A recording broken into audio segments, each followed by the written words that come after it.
Hola, buenas tardes, ¿me escuchan? Buenas tardes, ingenieros. Se escucha. Ya, vamos a seguir entonces la clase anterior. Voy a compartir la pantalla.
Bueno, seguiremos entonces lo que vimos la clase anterior, solamente eh, que no quedó muy claro, eh, creo que no quedó muy claro esto de las relaciones tensión-deformación, así que vamos a dar un rápido repaso a esto. Entonces, vamos a ir rápidamente a repasar nuevamente las relaciones tensión-deformación, que son las relaciones físicas. Se está viendo acá, ¿no es cierto, señorita Rengel? Sí, ingeniero, se ve. Se está escuchando. Ya, entonces vamos. Por favor, si hay alguna pregunta, me la avisan rápidamente. Entonces acá habíamos visto que vamos a encontrar una relación entre las deformaciones y las tensiones. Entonces aquí está claramente, se ve que a través de unos coeficientes vamos a hacer un análisis, vamos a hacer una relación lineal, que esta tensión EXX, que es la deformación normal, como ven acá, aquí vamos a ver en dos dimensiones por facilidad, pero vamos a ver que esta EXX es la deformación en la dirección X. Eh, y esta es función de las tensiones normales, sigma XX, sigma YY, sigma ZZ, y de las distorsiones angulares que son la sigma XY, sigma 1, sigma, sigma YZ y sigma Z. Bueno, Entonces, para ver qué pasa, qué deformación me produce acá en la deformación en la dirección X, cuando aplico solamente una tensión sigma XX. O sea, en este caso solo voy a aplicar acá, solo voy a aplicar la tensión sigma XX. Por lo tanto, si ya habíamos visto la clase anterior, si aplico acá una tensión sigma XX, ¿qué va a pasar con cualquier elemento? Aquí vamos a hablar bidimensional. En general, esto es tridimensional, pero podemos ir por planos. Vamos a hacer un plano en el que tenemos solamente vamos a ver la sigma XX y la sigma YY. Entonces, obviamente, esto es un plano para un Z, Z igual a X.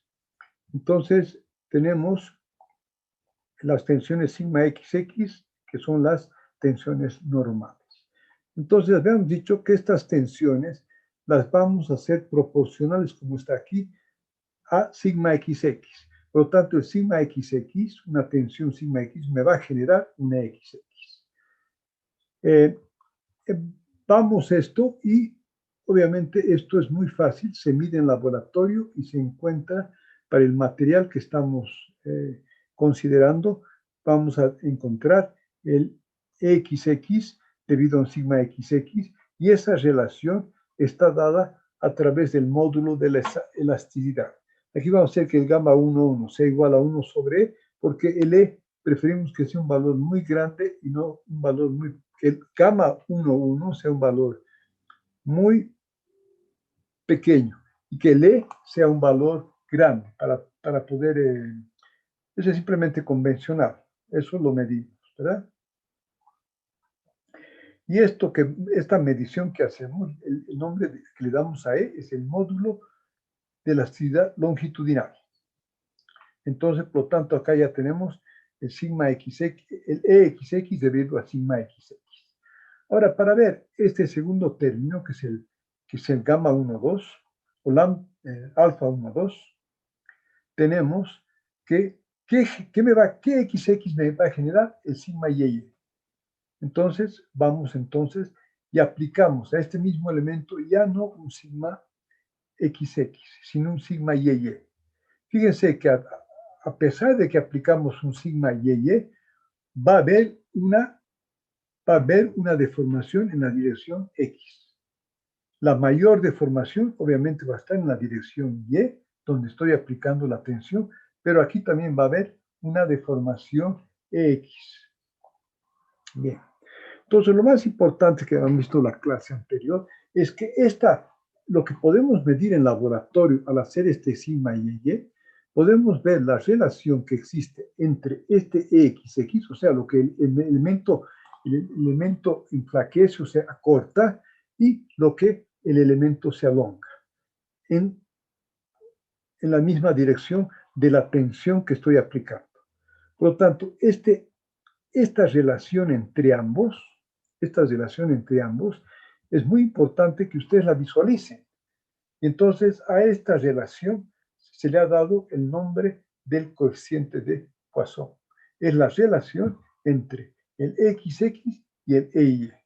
Y menos esa relación para que el valor de Poisson dé positivo, ya que esta dirección EY es positiva, porque está yendo en la dirección sigma YY, y esta está yendo se está cortando esta dirección, por lo tanto esto va a ser negativo.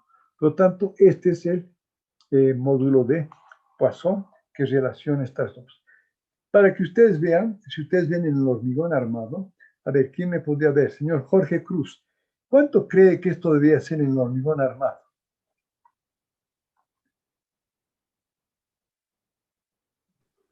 Disculpe, dije, ¿cuál? Estamos hablando acá, estoy haciendo esto rápidamente del coeficiente de Poisson.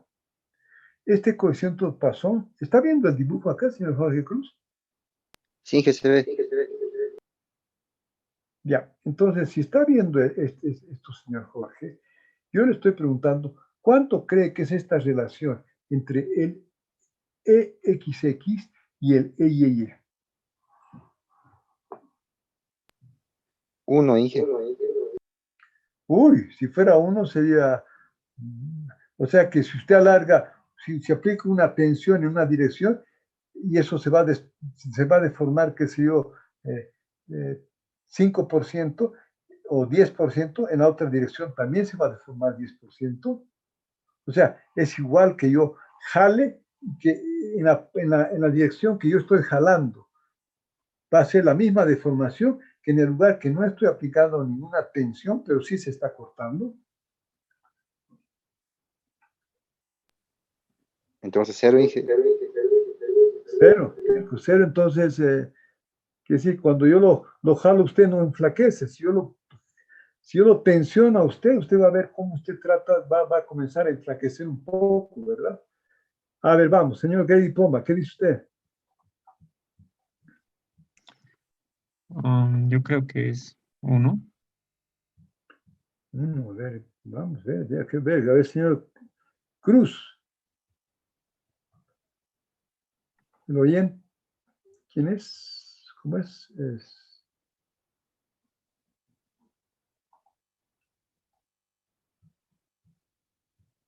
A ver, creo que estaba acá el señor Cruz. Inge, el coeficiente debería de ser alrededor del 20%, ingeniero. El 20% Debería de ser. la... Pero fíjese, está Más o bien. menos el 20%. Por eso, está bien, 20%. Está bien, señor. Lo que usted me está diciendo, que usted, la relación entre lo que se entre los que se acorta y lo que se alarga, va a ser 0,20. ¿Sí? Obviamente que tiene que ser menor que 1, porque no puedo alargar en una dirección y se va a cortar más en la otra dirección, ¿verdad? Este dato es importante. Entonces, usted dice que sería más o menos 0,20 en el hormigón, ¿verdad? Entonces, fíjense, en el hormigón, si yo jalo y deformo, qué sé yo, 4 centímetros que digamos, jalo, en la otra dirección se va a jalar solo el 20%. Entonces, el 20% de lo que yo deforme en la dirección XX. O sea, en otras palabras, si tengo algo que tiene 1 metro de longitud, si yo jalo eso, le aplico una tensión sigma y jalo esto, ¿qué va a pasar? Vamos a suponer que se deforma 10%, que de 1 metro serían 10 centímetros. Esto quiere decir que eso se va a alargar y se va a cortar solamente 2 centímetros. Ese es el coeficiente Poisson. Más allá de los números, quiero que entendamos el concepto del coeficiente Poisson. A ver, señor José Quispe.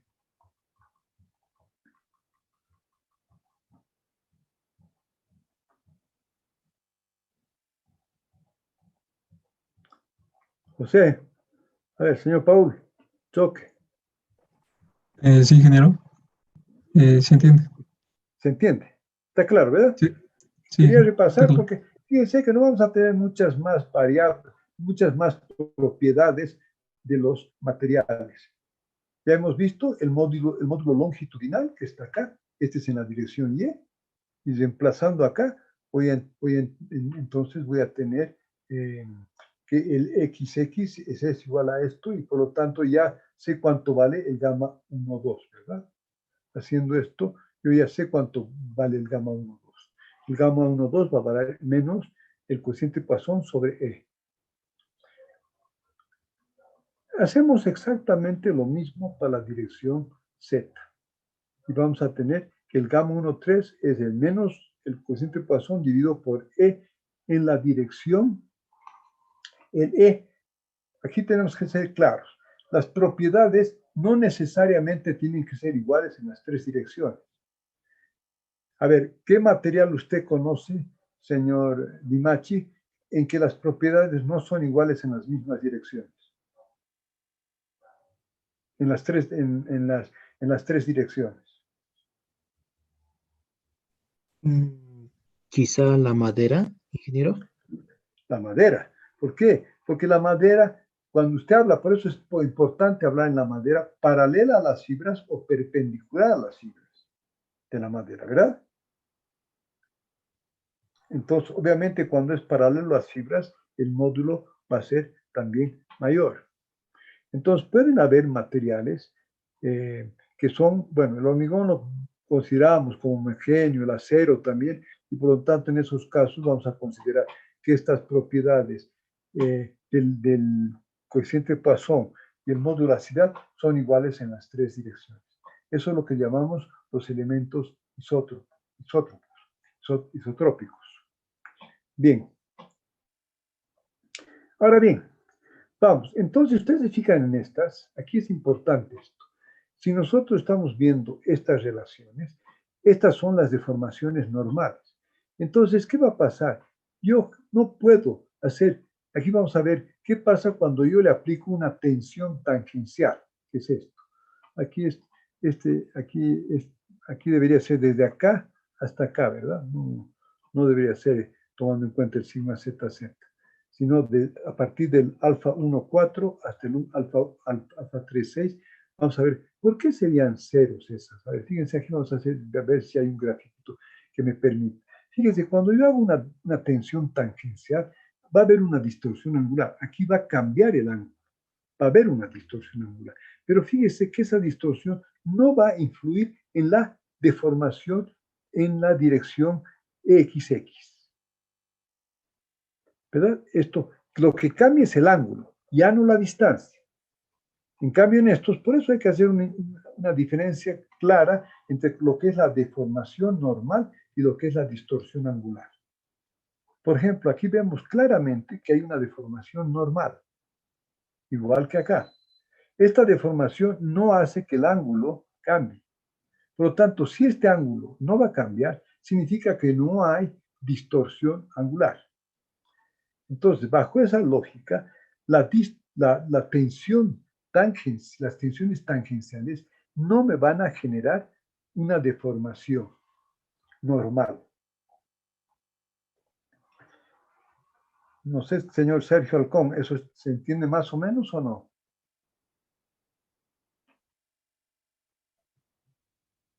¿Se entiende? Ok. Entonces, fíjense, de esa forma, todos estos coeficientes son iguales a 0. Desde el alfa 1,4 hasta el alfa 3,6 son iguales a 0. ¿Por qué? Porque estas tensiones tangenciales no me van a producir deformaciones normales. Ahora, cuando nos vamos a las distorsiones angulares, vamos a ver que las distorsiones angulares, como hemos visto acá, ¿a qué se debe esta distorsión angular? Cuando aplico una tensión tangencial, vamos a ver que este ángulo que ven acá está cambiando. De 90 grados ha dejado de ser 90 grados. Por lo tanto, lo que tenemos que hacer en laboratorio es ir y medir ese ángulo para ver cuánto ha variado ese ángulo. Y esa variación de este ángulo que relaciona la tensión sigma x y con la distorsión angular, que es este ángulo, eso vamos a llamarla el módulo de elasticidad transversal, que es el G. Entonces, ustedes tienen el E, el G y el gamma, ¿no es cierto? Que son el módulo de Poisson. Entonces, vamos a ver que estas tres variables pueden se relacionan entre sí. O sea que el módulo transversal es igual al módulo de elasticidad longitudinal dividido entre 2, 1 más el módulo de Poisson. Y entonces acá, cuando volvemos a estas ecuaciones, vamos a ver ahora que las distorsiones angulares, esta distorsión angular no la pueden producir las deformaciones normales, todo tal como habíamos visto. O sea, las tensiones normales lo que me producen es deformaciones normales, pero el ángulo sigue manteniéndose lo mismo, sigue manteniéndose un ángulo recto, por lo tanto, no influyen. Y aquí, ¿cómo vamos a plantear eso? Vamos a decir que en las deformaciones, en las distorsiones angulares, no influyen estos valores que tienen que ver con las tensiones normales.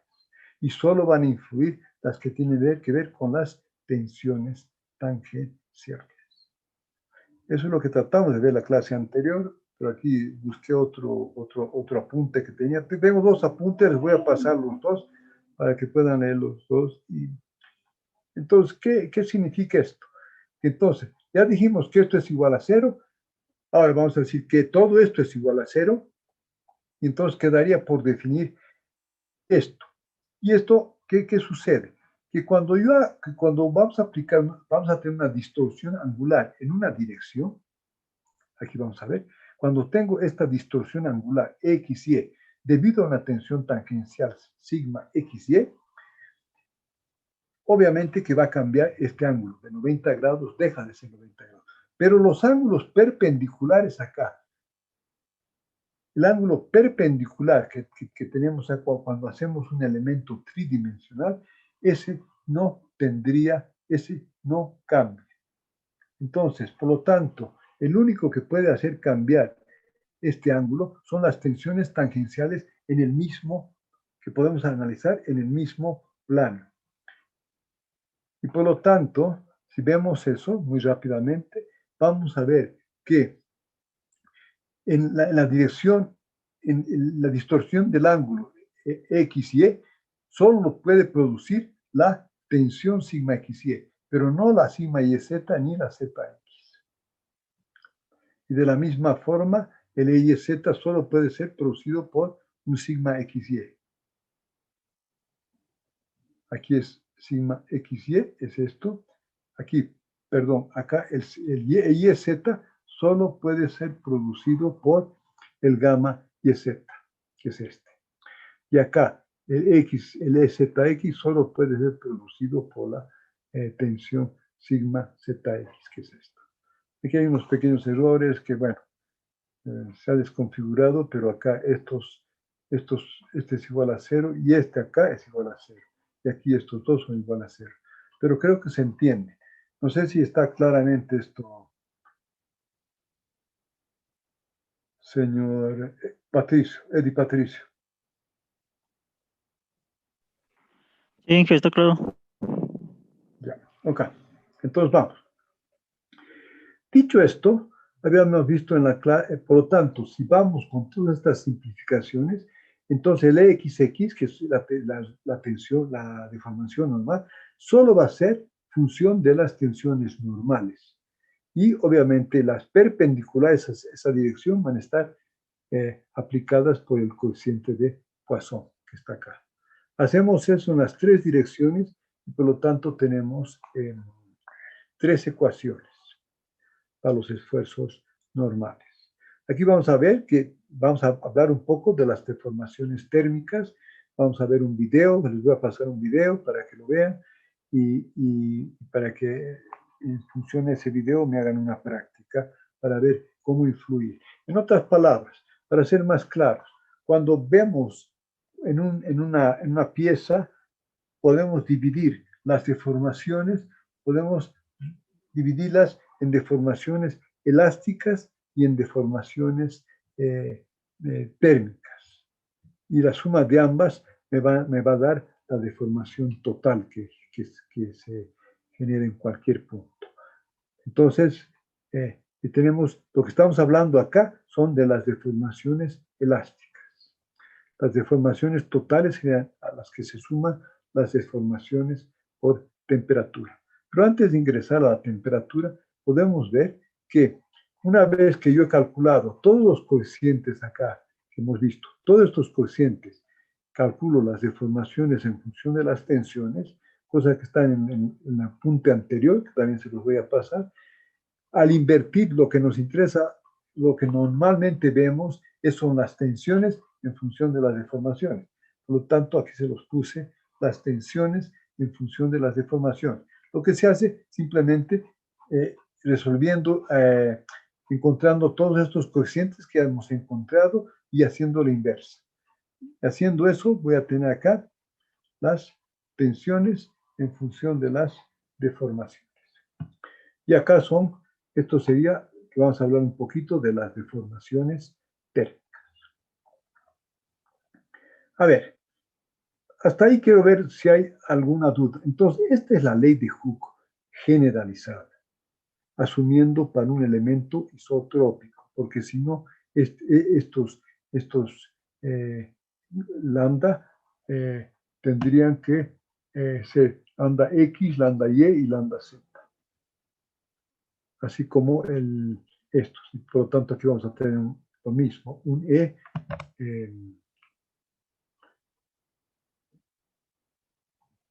Este E, si lo hacemos, ya no sería el mismo en la dirección X, en la dirección Y y en la dirección Z, Z.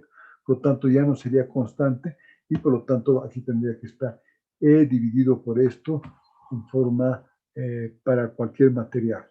Podemos hacerlo, pero no creo que sea importante. Lo que me interesa a mí es que aquí va a existir una relación entre las 6 tensiones y las 6 deformaciones.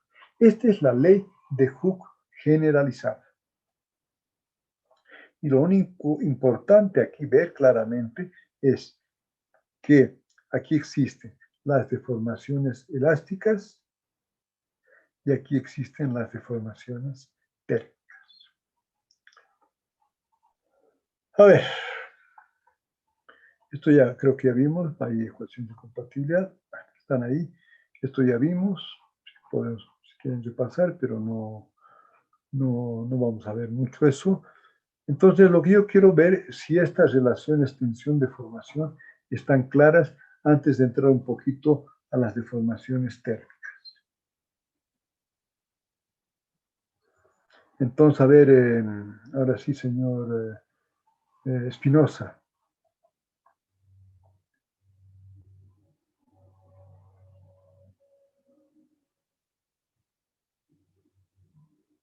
¿Está ahí, señor Espinosa?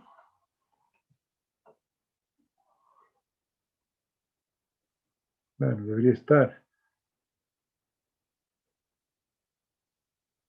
A ver, no sé si el señor Grady Poma ya está ahí. Sí, está claro. ¿Está claro? Bueno, a ver, ¿hay alguien que tiene alguna duda? A ver, no sé si José ya se ha puesto en audio. José Quispe. Ingeniero, el compañero José Quispe creo que está con problemas en su audio. Ya, ok. A ver, entonces vamos. A ver, bueno, la señorita Rengel, está claro, ¿verdad? Sí, ingeniero, está claro. A ver, rápidamente quiero solamente para que todos estemos ahí. Señora Pasa, lo tiene claro, ¿verdad? Sí, ingeniero, está claro. Señor Jordi Cruz.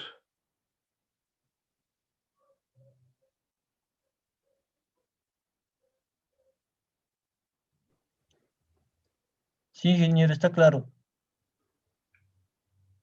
Bueno, ya, creo que están todos ahí. Solo falta, no sé, no está aquí la señorita Tumiri, o por lo menos no veo. Está bien.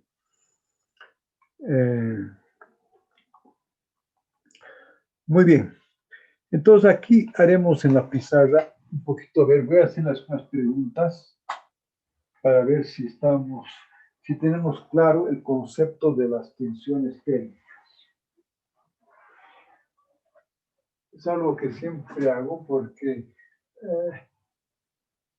nunca entramos a ver el tema de las deformaciones térmicas, ¿verdad? Que son re importantes en muchos casos y que pueden deformarme la pieza y obviamente fisurarse la pieza si es el caso.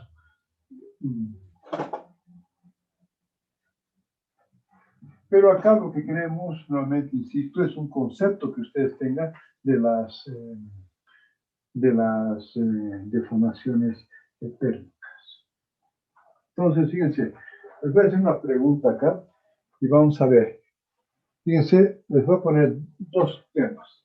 Supongamos que acá yo tengo una barra, simplemente una barra, esto que está agarrada ahí. Y aquí me voy a poner otro ejemplo.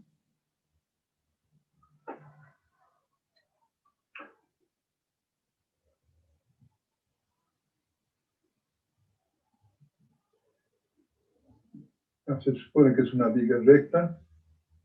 Aquí la vamos a apoyar. Aquí le vamos a apoyar con apoyo móvil, de tal forma que pueda aquí desplazarse y qué sé yo. Estos dos casos sencillísimos podemos ver, y lo que voy a hacer en este ejemplo A, vamos a ver en este ejemplo B. En este ejemplo A voy a hacer lo siguiente. Vamos a ver que, qué sé yo, a las 7 de la mañana, 7 a.m., la temperatura era T1. Que si yo, vamos a, como ejemplo, podemos poner T1 en 20 grados centígrados. Y a las 12 a.m., la temperatura T1 se vuelve, vamos a exagerar un poco, casi 40 grados. Vamos preguntando. A ver, señor Sergio Halcón, vamos a comenzar con usted. A ver, señor Sergio Halcón, ¿qué sucedería con la pieza acá cuando aplico esto?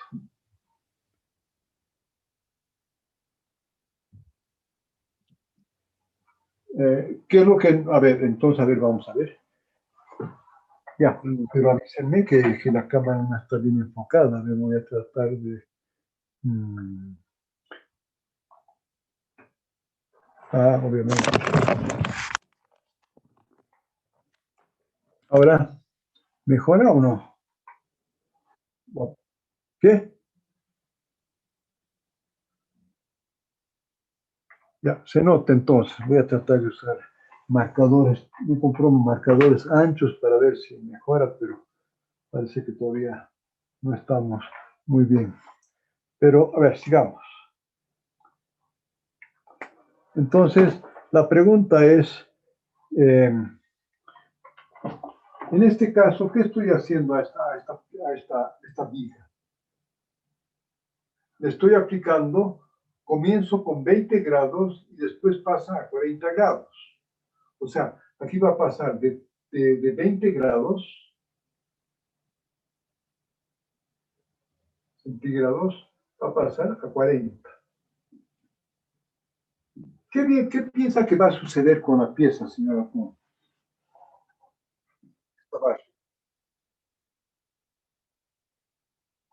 Se va a alargar en base al gradiente térmico y también, obviamente, a su característica, a su característica, su variable que lleve en cuenta el efecto térmico, ¿no? Que es aquí, en esta ecuación que la están viendo, que sería el alfa, es la propiedad, el coeficiente de dilatación térmico. Entonces, como usted dice, esto va a pasar y esto se va a alargar, la pieza se va a alargar acá. Vamos a exagerar para entender. Se ve, ¿no, señor?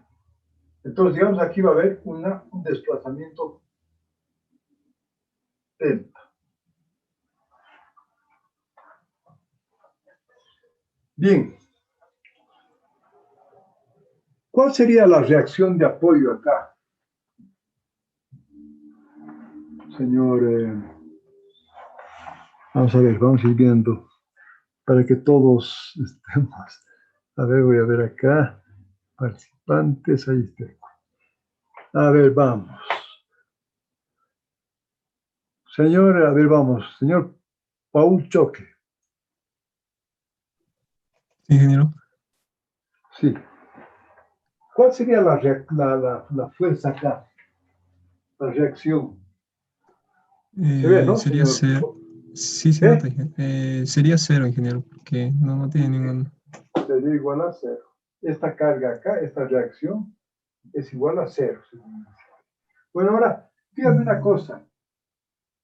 Si esta reacción es cero, ¿cuál sería la carga acá, aplicada acá?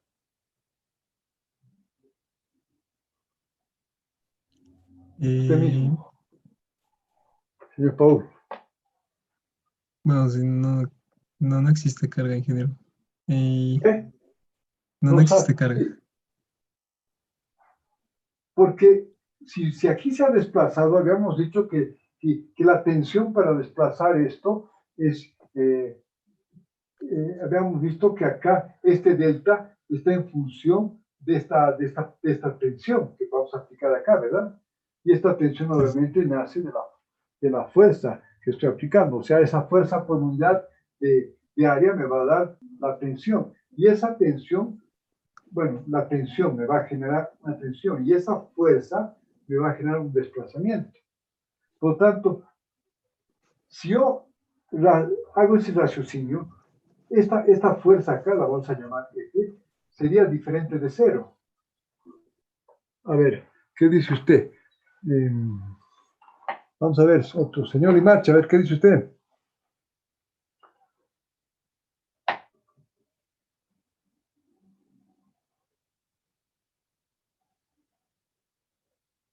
Está ahí, señor Sí, Limache, ¿no? ingeniero, sí, ingeniero, no logro apreciar bien el gráfico.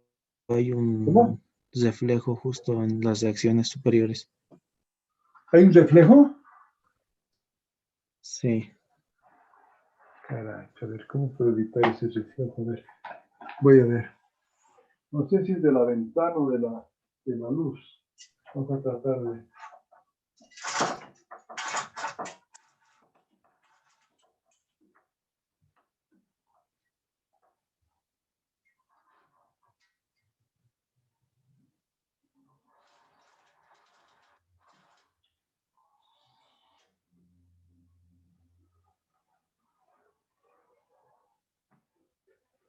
¿Ahí mejora o empeora?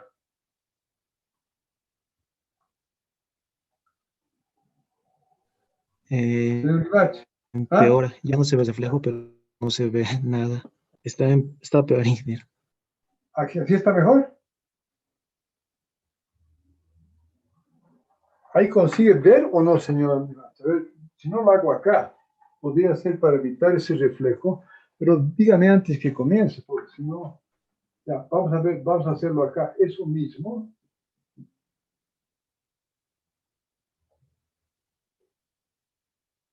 Esta es la pieza, ¿no? Ya habíamos dicho. ¿Se está viendo, señor Imachi? Sí, se ve, ingeniero. Ya, este es lo que había hecho el delta. ¿No es cierto? Aquí el señor Paul había dicho que esto es, aquí el señor Paul, esta reacción es cero. Y la pregunta es, ¿esta fuerza F es diferente de cero? Porque aquí se desplaza. ¿Y cómo se va a desplazar si no hay una tensión que lo haga deformarse? No sé si ahora me hago entender. Entonces, la pregunta es, señor Imachi, esta fuerza F que tendría que haber para desplazar esto para abajo, debido a la dilatación de esta pieza, esa fuerza, ¿es igual o es diferente de cero? No sé si está clara la pregunta, señor Imachi. Sí está claro, tendría que ser cero, ingeniero. Tendría que ser cero. O sea que tendría que ser cero por lo menos, si aquí el señor Paul está correcto, por equilibrio tiene que ser cero, ¿verdad? Sí, Y entonces acá esto habíamos visto que la relación, cuando hay un desplazamiento acá, este desplazamiento está en función de esta fuerza F, ¿no es cierto? Y de la rigidez, del área y de la longitud. Entonces quiere decir que esto se desplaza sin fuerza, sin tensión.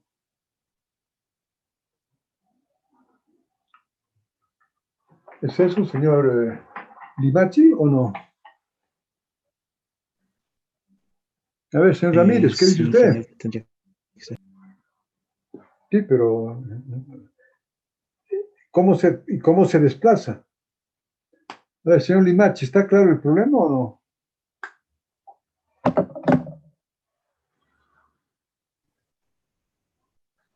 Sí, ingeniero, pero no sé dar una respuesta. A ver, señor Ramírez, entonces, a ver, ¿qué dice usted, señor Ramírez?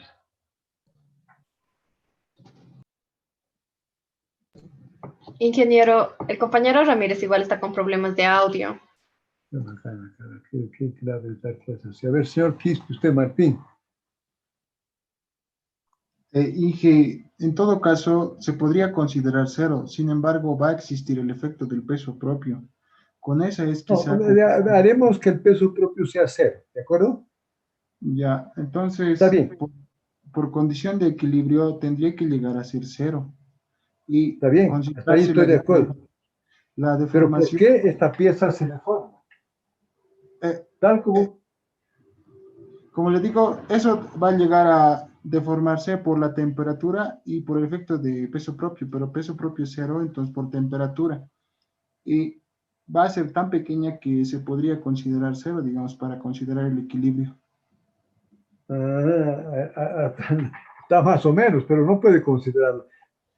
Para casi cero. A ver, yo le digo, a ver, agarre una pieza y métale de 0 grados a 50 grados, no vas a poder considerar esa deformación igual a cero.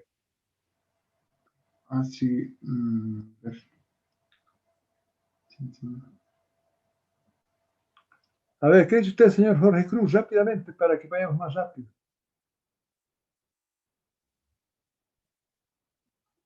A ver, La temperatura genera esfuerzos internos. Se tiene foto.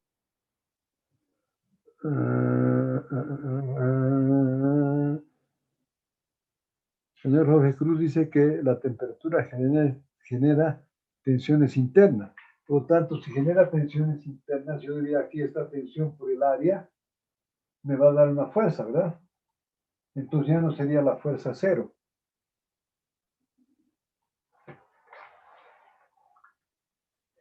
A ver, voy a darles este más y a ver, vayan pensando y voy a preguntar a todos.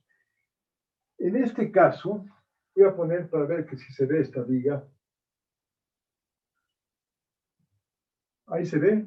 Por favor, avísenme si no se ve, si está, para que no, una vez que he hecho, no me digan que no se ve bien. Ya. Entonces, ¿qué pasa ahora si yo tengo acá un delta de temperatura? Y aquí voy a poner 20 grados centígrados. Y aquí voy a poner 50 grados centígrados en esta viga. A ver, ¿esta viga se va a deformar o no se va a deformar, señor Hernán?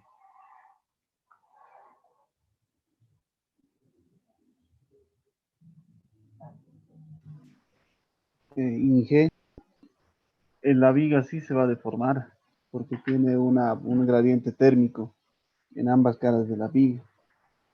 Entonces Entonces usted dice que la viga va a hacer esto más o menos.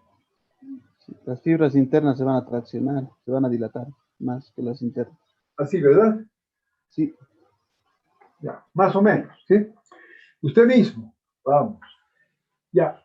Ahora, ¿qué pasa si quiero hacer el diagrama de momentos?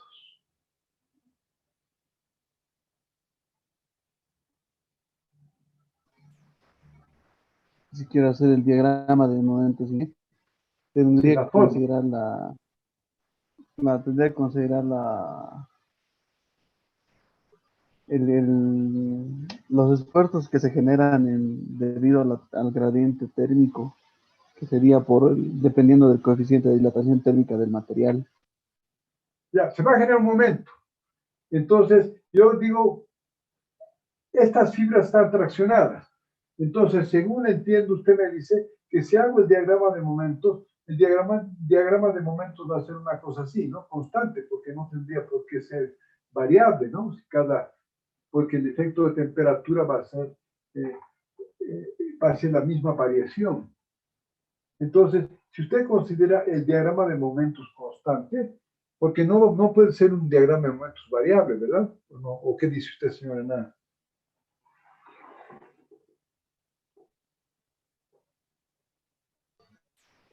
Tendría que ser, Inge, un diagrama de momentos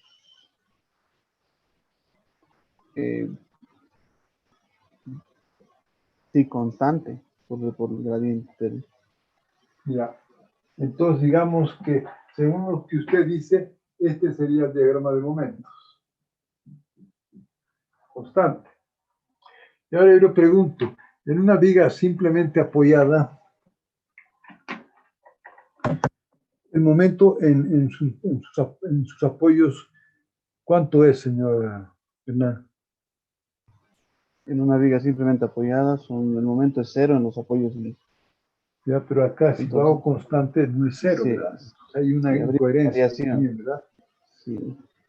Hay una incoherencia. Ujú. A ver, vamos a ver si esta incoherencia la tenemos más o menos. Vamos a comenzar con el señor Paz.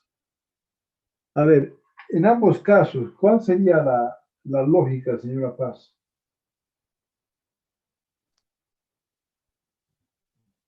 Señor, la tensión va a ir creciendo a medida que se acerca la temperatura, ¿Qué va a ir aumentando? la tensión interna. Sí, pero yo quiero que me diga, acá, en este caso, me habéis dicho que aquí hay un desplazamiento, ¿verdad? Sí, Y ese desplazamiento, si indicamos que esta fuerza es cero y es cero esa fuerza, entonces, si esta fuerza es cero, aquí no se genera ninguna tensión. Sin embargo, la ingeniero, pieza se desplaza. por efecto de la temperatura, la pieza se va a desplazar y va a producir una fuerza interna que tiene que ser equilibrada por una fuerza externa. Y eso tendría que Justamente ser este la problema reacción. es que no existe fuerza externa acá. Según lo que me acaban de decir, no hay fuerza externa. Usted dice que tiene que haber una fuerza externa. Por equilibrio tendría que ser una fuerza externa, ingeniero. Por equilibrio, por eso. Pero entonces, por equilibrio, pues sí, si no hay fuerza, sigue estando en equilibrio, ¿verdad? Sí. Pero es cero. La pregunta es, ¿cómo se genera este efecto de temperatura? Es para que lo vayamos pensando. A ver, vamos a ver, voy a preguntar ahora al señor Jordi Cruz.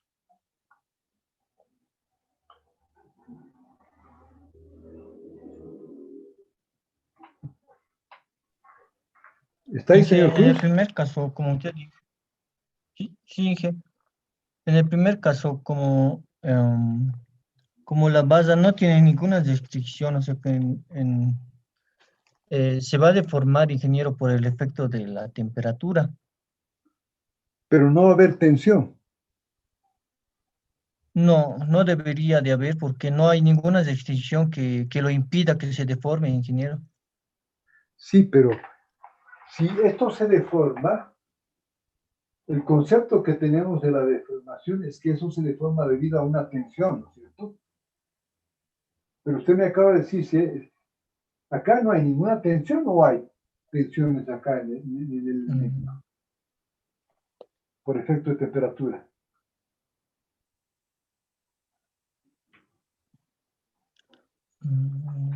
No sé, ingeniero. ¿Qué? A ver, por eso es para que lo medite. A ver, ¿qué dice usted, señor Alcázar?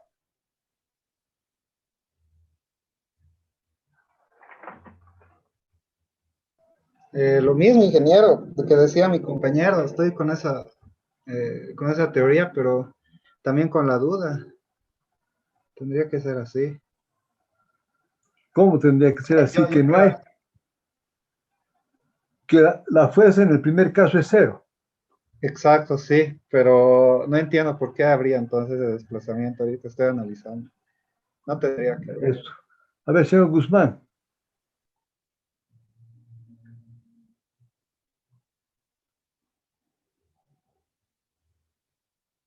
Ingeniero, bueno, la explicación que yo tendría sería que sí hay deformaciones, pero estas no están relacionadas con las deformaciones elásticas. Ya, ¿y cómo lo entendería eso usted? Está bien, aquí lo que dice, que todo lo que hablamos acá se refieren a deformaciones elásticas. Ahora, el concepto es que se genera una deformación térmica, que es esta, pero sin tensión interna. ¿No, señor Guzmán? Es un poco... A ver, vamos por otro tema. Ahí lleva un poco hormigón armado, ¿verdad? ¿Cómo lo entienden la retracción? en el hormigón armado. A ver, vamos, señor Espinosa. ¿Cómo entiende usted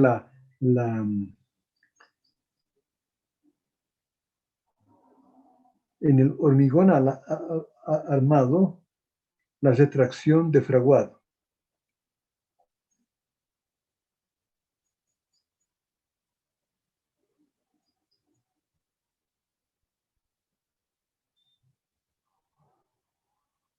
O sea, cuando usted vacía una pieza de hormigón, la puede poner sobre una superficie totalmente lisa, que no genere ninguna fricción. ¿Qué va a pasar con esa pieza? Se va a cortar, ¿verdad? Por la retracción de fragua. ¿Sí? Si usted no deja que la pieza se pueda contraer, usted va a tener ahí va a tener unas fisuras que se le van a generar unas fisuras. Es el tema de la retracción. Pero, a ver, no sé si la tienen clara ese tema de la retracción. A ver, señor Espinosa, quiero saber qué opina.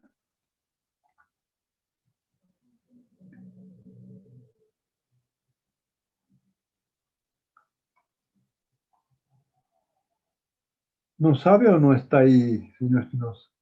¿O no tiene audio?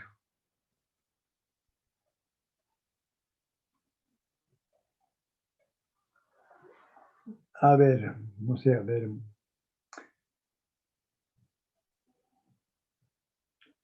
A ver, señor Jorge Cruz, ¿cuál sería la explicación? ¿Ha entendido esto de la de retracción de fraguado, señor Jorge Cruz? Sí. Si usted agarra la pieza y la pone en una superficie lisa, pone aceite para que no genere ninguna fricción, la pieza se va a deformar, indefectiblemente se va a deformar, pero no se va a fisurar. ¿A qué se debe en la retracción de fraguado que la pieza comience a contraerse? Es que a medida que hay el proceso de fraguado del hormigón, el hormigón está con una serie de huequitos que es el mismo Es un hormigón. proceso químico. No, es el proceso, no, es la pérdida de agua. La pérdida de agua es lo mismo que una arcilla, ¿no es cierto? La arcilla usted la deja secar y va a ver cómo se contrae. ¿Por qué? Porque ha perdido el agua que tenía internamente. Por eso en el hormigón no es bueno, por dos motivos, que pongamos demasiada agua, porque muchas veces el hormigón armado le ponemos, el contratista o qué sé yo, los obreros le ponen más agua porque se vuelve más trabajable la mezcla. Pero al ponerle más agua, estamos aumentando la posibilidad de una mayor retracción de fraguado. O sea que cuanto más agua tiene, va a perder más agua y por lo tanto los huecos donde ocupaba el agua se van a disminuir y por lo tanto la pieza se va a contraer. Eso pasa también en el suelo, en las arcillas, ¿no es cierto? Cuando usted se seca, usted va a ver que la pieza que tenía un cierto volumen, ahora tiene un volumen bastante menor justamente por la pérdida de agua. Ahora, esta pérdida de agua se da sin que se generen tensiones. O sea, no se generan tensiones. Solo se van a generar tensiones si usted no deja que la pieza se deforme. Bien. Entonces, ¿cuál es la lógica en esto? Que, como bien dijo, creo que ha sido el señor Guzmán, o no sé, que las deformaciones térmicas,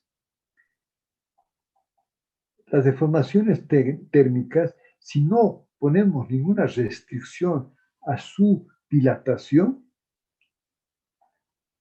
ellas se van a dilatar a través de un acomodo molecular. Es como si, así como ha ido perdiendo el agua, y por eso en la retracción ha quedado con vacíos, los vacíos se han comenzado a retraerse porque ya no tenían la presión del agua. Igual, digamos, puede ser que cuando tengamos una dilatación térmica, las partículas se calienten internamente y cada una de ellas, en este momento, en este caso de disminuir su volumen, aumentan o disminuyen su volumen dependiendo si la temperatura aumenta. Entonces es un reacomodo molecular que no genera tensiones.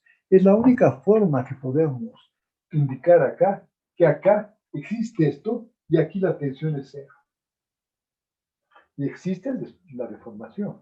Es un reacomodo molecular.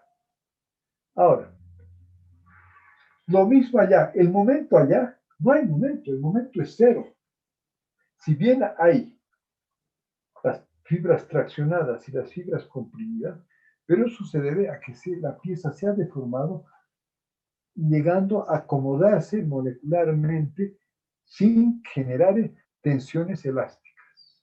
Por eso ustedes ven aquí en la fórmula las tensiones que vamos a ver, aquí las tensiones que se generan, vamos a ver el porqué ahora, tienen que ver con las deformaciones elásticas. Y ahora, ¿cuándo estas deformaciones térmicas me pueden generar tensión? Entonces ustedes van a entender claramente que si por alguna razón acá yo le pongo, no dejo que este se expanda libremente y le pongo que sea un resorte o algún apoyo elástico, o finalmente, ¿qué pasa si a esto que estaba así, libre acá? O sea, si está libre es porque se puede desplazar libremente. ¿Qué pasa si a esto le pongo un apoyo acá? Obviamente, si le pongo un apoyo ahí, no podría deformar este delta, ¿verdad? Sí. Y al no poderse deformar este delta, recién acá se generan las deformaciones elásticas. Digo, las tensiones elásticas.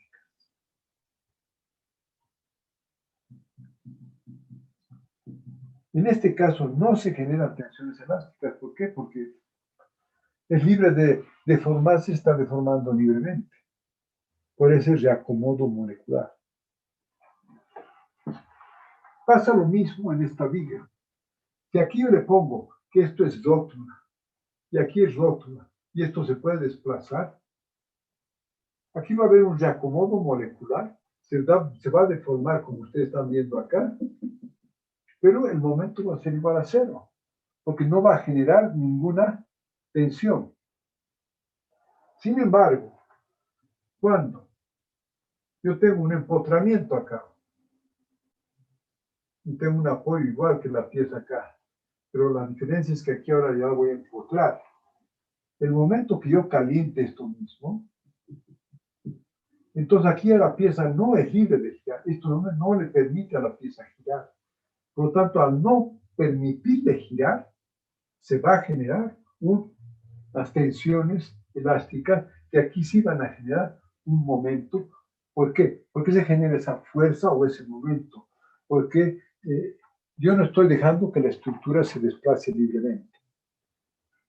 Entonces, al no permitir este reacomodo molecular, como podría ser en este caso de esta forma o de esta forma en este caso, al no permitirlo, tengo que hacerlo con fuerza, tengo que hacerlo con tensiones.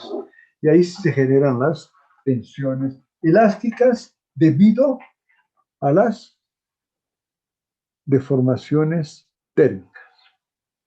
Pero si yo dejo que se deformen libremente, no habría deformaciones, tensiones térmicas. A ver, ahorita Rengel, no sé, a ver qué dudas tiene. No está muy claro. Se ha entendido ahora, ingeniero.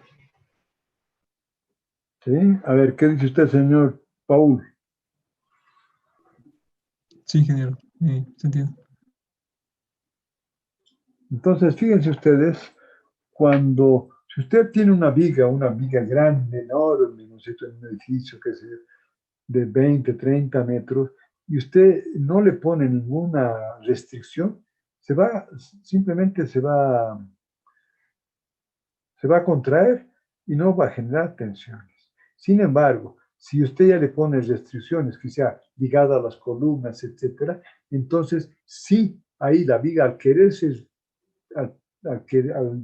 sufrir este proceso de retracción, obviamente que va a generar, y como no le dejan las columnas que se desplace libremente, se van a generar tensiones internas.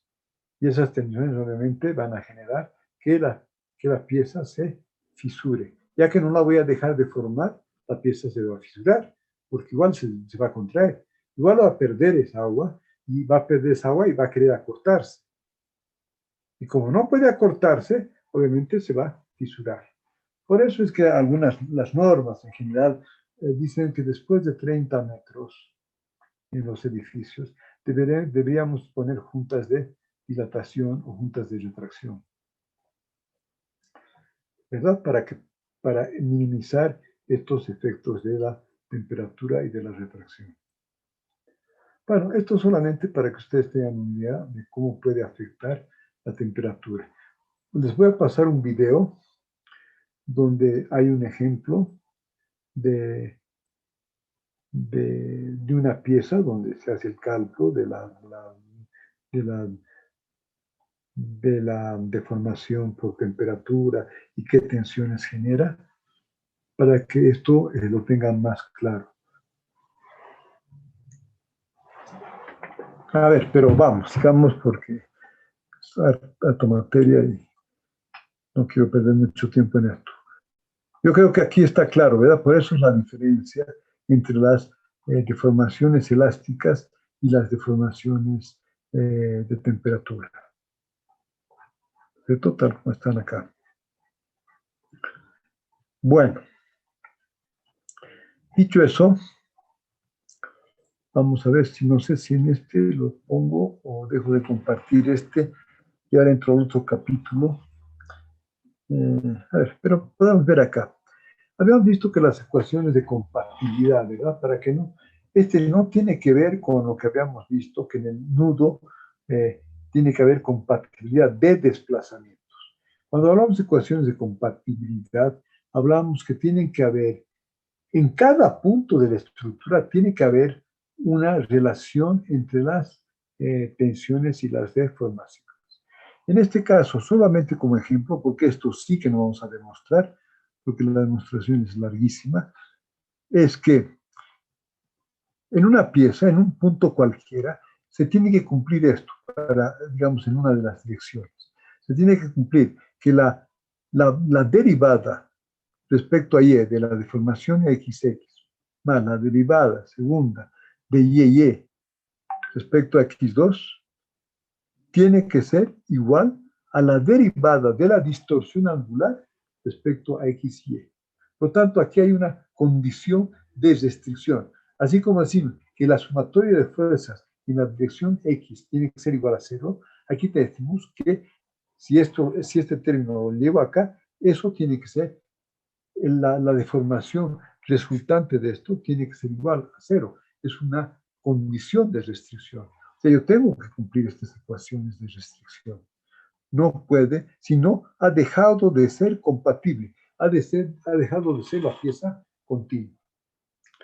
Entonces, con esto habríamos terminado las ecuaciones de la teoría de la elasticidad, que aquí voy a simplemente poner el resumen para que lo entendamos. Pero a ver, ¿hay alguna duda respecto de estas ecuaciones? El concepto nomás, no quiero demostrar eso ahorita, las ecuaciones de compatibilidad. A ver, ¿está claro esto o no está claro la ecuación de compatibilidad?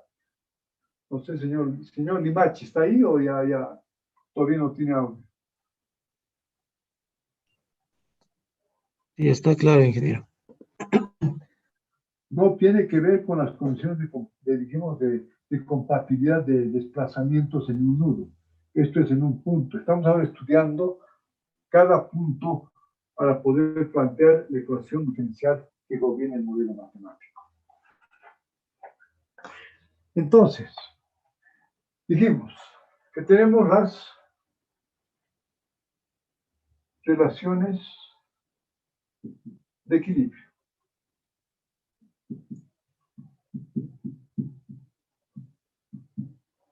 Estas relaciones de equilibrio nos dicen que la derivada parcial de sigma xx respecto a x más la derivada parcial de sigma xy respecto a y más la derivada parcial de xz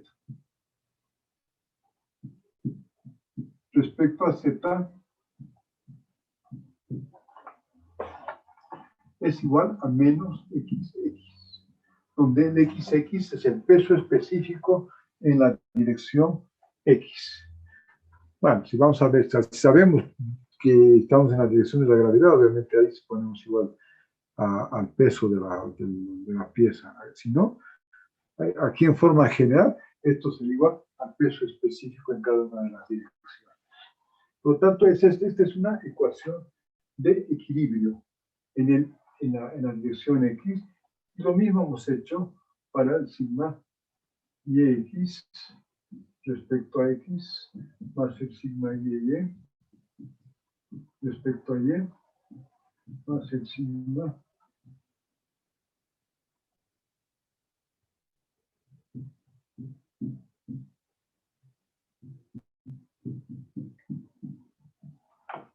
y finalmente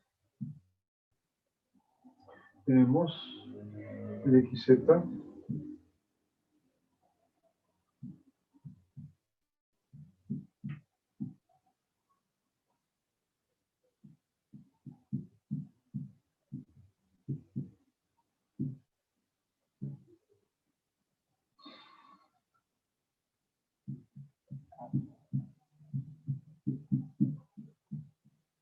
Bueno, estas son las ecuaciones de equilibrio que tienen que cumplirse en cualquier punto de un elemento, en cualquier punto de cualquier elemento de cualquier estructura, esta condición de equilibrio.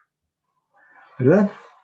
Entonces, eso ya lo vimos anteriormente, solamente vamos a ver acá si lo tenemos en estos apuntes, cómo está puesto.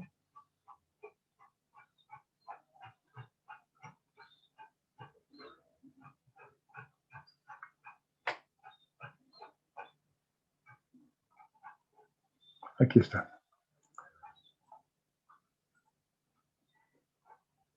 Aquí está, ¿verdad? Ahí están. Esas son las tres ecuaciones que ven, que he puesto en el tablero, que son las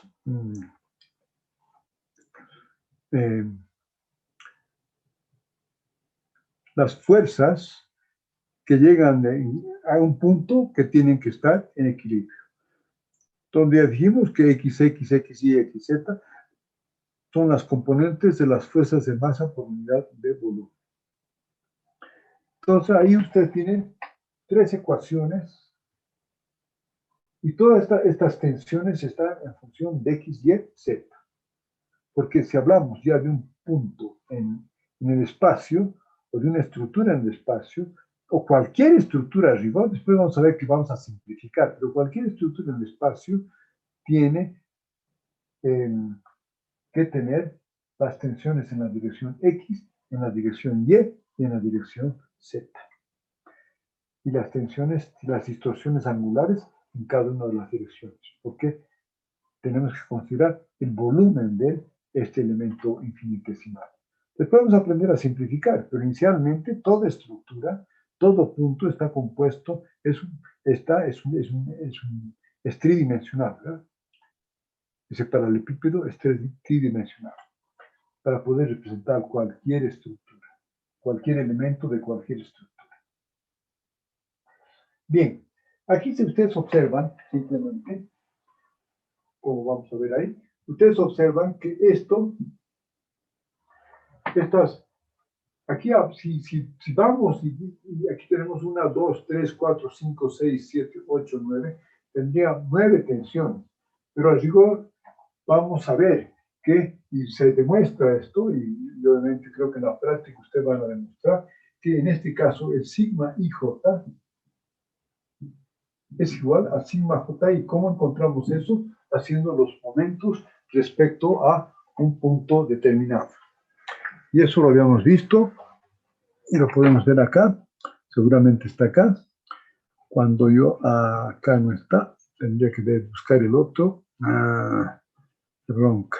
Aquí está más resumido, esto ya lo vi en el posgrado, está más resumido. Pero ¿se acuerdan que hicimos el análisis de, no sé si está más abajo, está medio desordenado, pero a ver,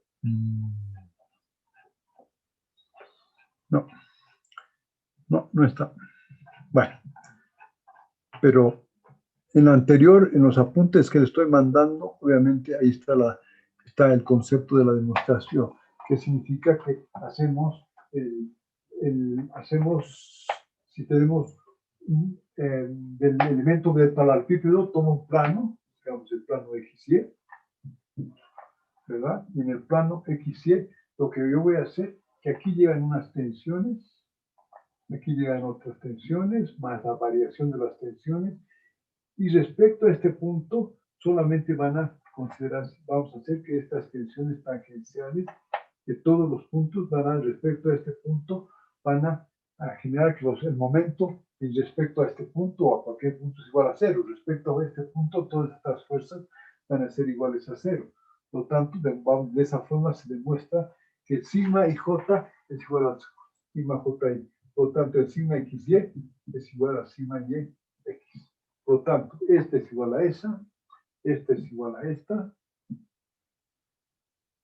y esta es igual a esta.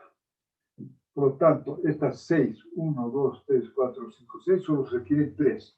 3 más 4 más estas 5 más estas 6, tenemos las 6 tensiones. Entonces, esta es la primera relación que hemos visto. La segunda relación que hemos visto es las relaciones tensión-deformación. Entonces, las relaciones tensión-deformación que hemos visto, que acá podemos ponerlo.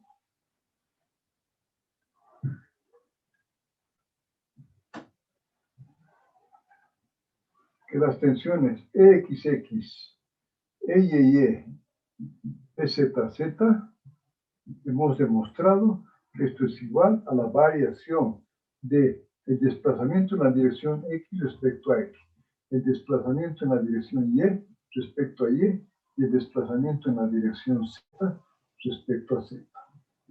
Y además que las distorsiones angulares, la XY, hemos demostrado que sería la derivada de UX respecto a Y más la derivada de Y respecto a esto respecto a Y y esto respecto a X, y aquí sería la derivada Y Z, sería la derivada de Y respecto a Z, más la derivada de Z respecto a Y. Aquí tendría la EZX, que es igual a la derivada de Z respecto a X, más la derivada de X respecto a Z.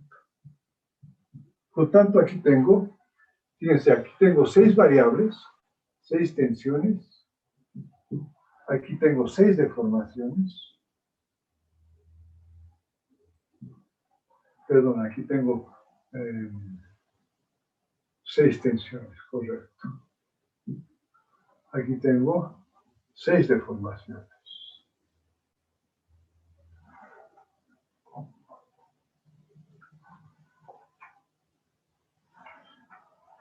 Que están en función de los desplazamientos. Por lo tanto, tengo 6 tensiones, 6 deformaciones y tengo finalmente solamente 3 desplazamientos, porque hemos hecho las relaciones de desplazamiento versus deformación y por lo tanto hemos visto que existe la relación de EXX, no, perdón, hemos visto acá que tenemos las relaciones físicas. Y las relaciones físicas hemos visto que tenemos las 6 tensiones,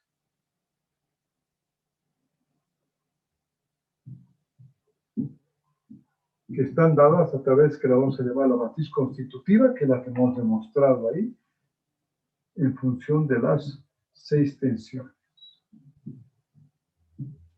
Por tanto, lo importante es que acá yo tengo 3 ecuaciones. ¿Cuántas variables tengo? Tengo 18 variables.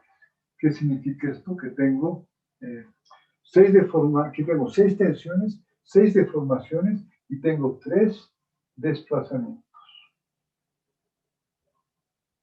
Por tanto, a rigor tengo acá 15 ecuaciones, 15 variables, perdón. 6 tensiones, 6 deformaciones y 3 desplazamientos. Entonces, con estas 3 relaciones, yo puedo estoy planteando acá las 15 ecuaciones que me van a permitir encontrar estas 15 deformaciones, estas 15 variables. Por tanto, aquí tengo 6 ecuaciones, aquí tengo 6 ecuaciones, y aquí tengo 3 ecuaciones. Por tanto, con esto llego al número de las... todavía no he usado las de compatibilidad, ahorita vamos a explicar por qué todavía no las he utilizado. Quiero ver si esto está claro. A ver, señor Paul. Sí, ingeniero, está claro. Claro, ¿verdad? Entonces, todo el problema, pero quiero hacer hincapié, porque esa es la base. Todo el tema está en encontrar en cada punto las variables que definen el problema. Y la única forma de hacer eso es planteando un modelo matemático que me dé las respectivas ecuaciones que me permitan plantear el sistema de ecuaciones. Entonces, aquí simplemente es ordenar y poner, tengo tantas variables, 15 variables, y tengo 15 ecuaciones. Por lo tanto, el problema se define, ¿verdad? ¿Está definido o no? ¿Cómo lo ve usted, señor Cruz?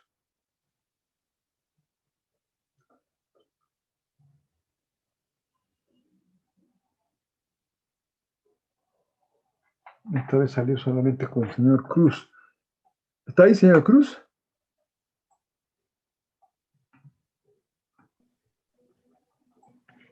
Sí, Inge. Ya, a ver, ¿cómo es? ¿Está bien esto? Sí, está claro, Inge. Ya, ahora fíjese, antes que sigamos, fíjese, yo voy a plantear este sistema de 15 ecuaciones a 15 incógnitas. Un sistema de 15 ecuaciones diferenciales a 15 incógnitas, ¿verdad? ¿Cuál es el gran problema que tenemos? A ver, señor Patricio. Porque si pudieras resolver esto en forma clara, ya está resuelto el problema, no hay que ir a alimentos finitos, no hay que ir a ningún otro tema.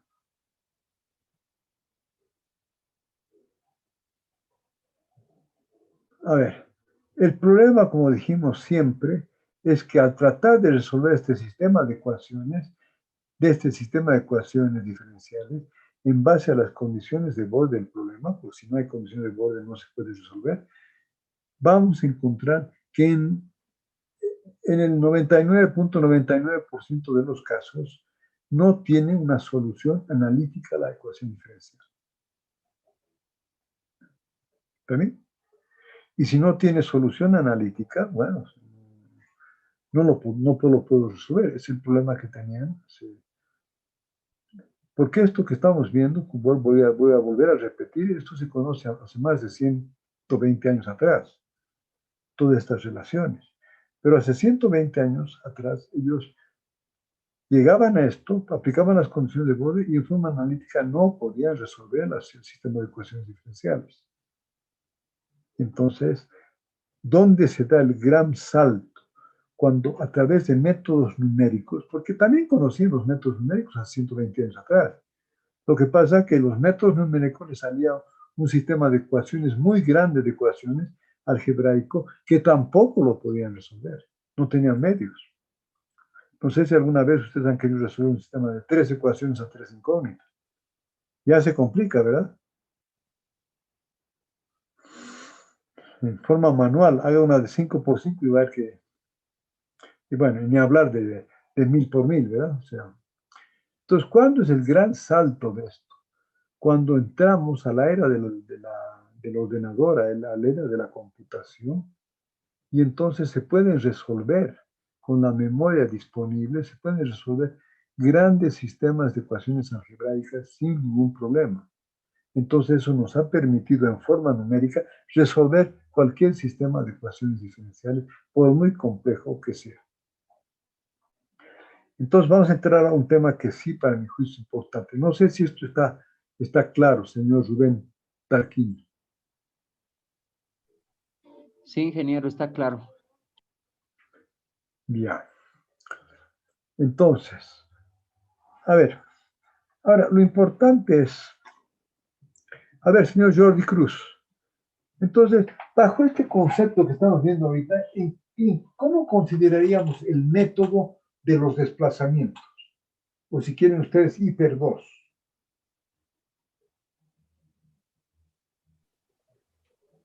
Inge, para el método de los desplazamientos, lo que tenemos que hacer es colocar en función, bueno, todas nuestras ecuaciones deberíamos de colocar en función del desplazamiento.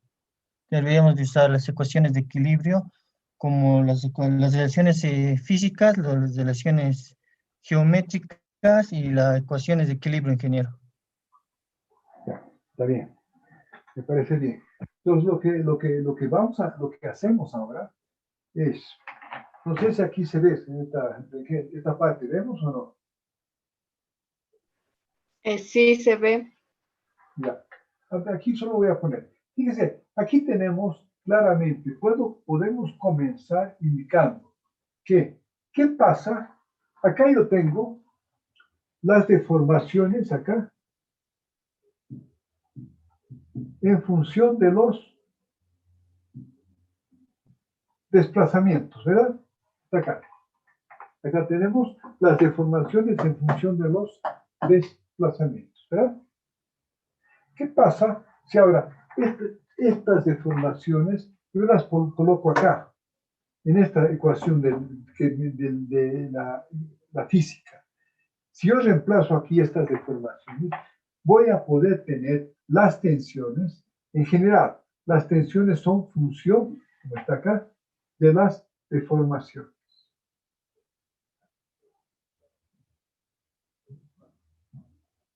Pero ¿qué pasa ahora si yo traigo estas deformaciones, como decía el señor Jordi, y las coloco acá? ¿Qué va a suceder? Que voy a tener las tensiones en función de los desplazamientos. ¿Está claro? Aquí vean que sería claro. Simplemente reemplazar en estas ecuaciones sería XX por esta expresión. Y tendríamos las tensiones en función de los desplazamientos. Y finalmente, vamos a las ecuaciones de equilibrio. Las ecuaciones de equilibrio son que las tensiones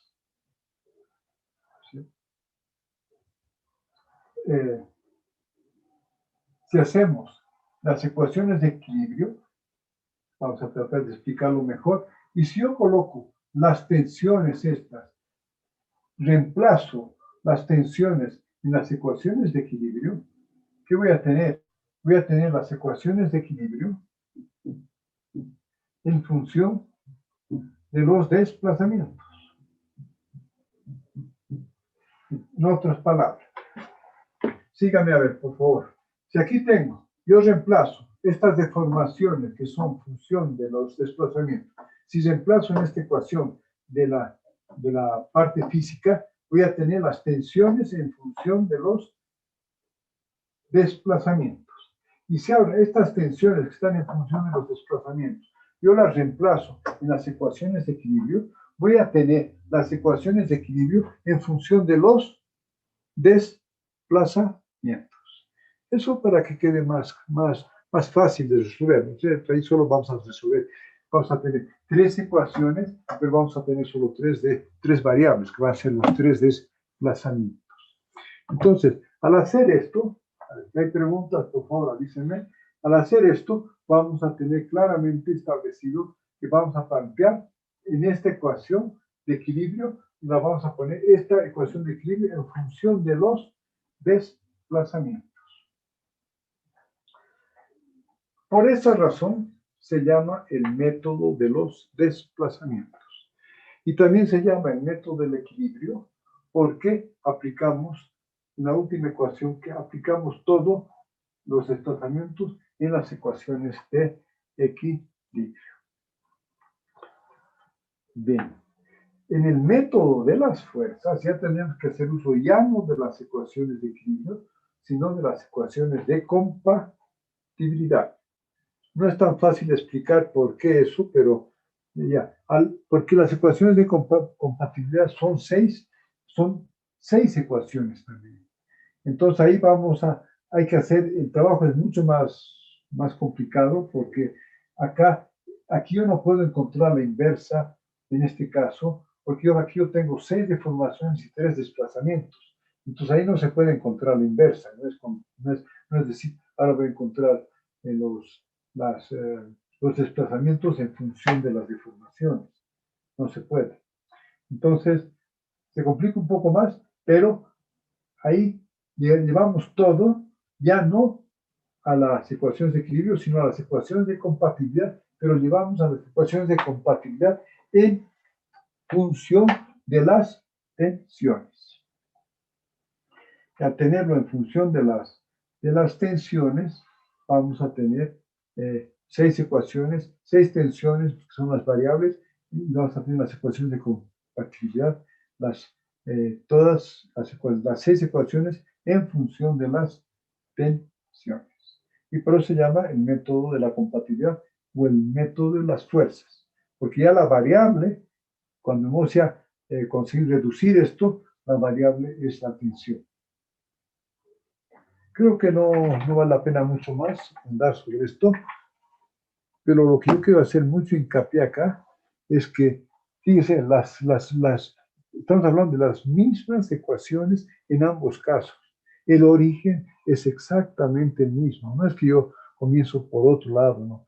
Son las mismas ecuaciones que las hemos puesto en función de los desplazamientos o en función de las tensiones. Y estamos haciendo cumplir las ecuaciones de equilibrio y las relaciones físicas y las relaciones geométricas. Entonces vamos a ver que obviamente es más fácil y por el método de desplazamientos por varias razones que las vamos a ir viendo a medida que vayamos haciendo. Por lo tanto, vamos a utilizar más el método de los desplazamientos. A ver, no sé si lo que quiero que aquí simplemente, porque aquí no tiene sentido saber cómo demostrar esto, lo podemos hacer, pero ahorita no es lo que me interesa.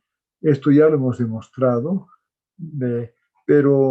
y esto también ya lo hemos demostrado, pero lo importante es que llegamos a ese sistema de ecuaciones y por lo tanto teníamos que resolver para todo el dominio aplicando las condiciones de borde.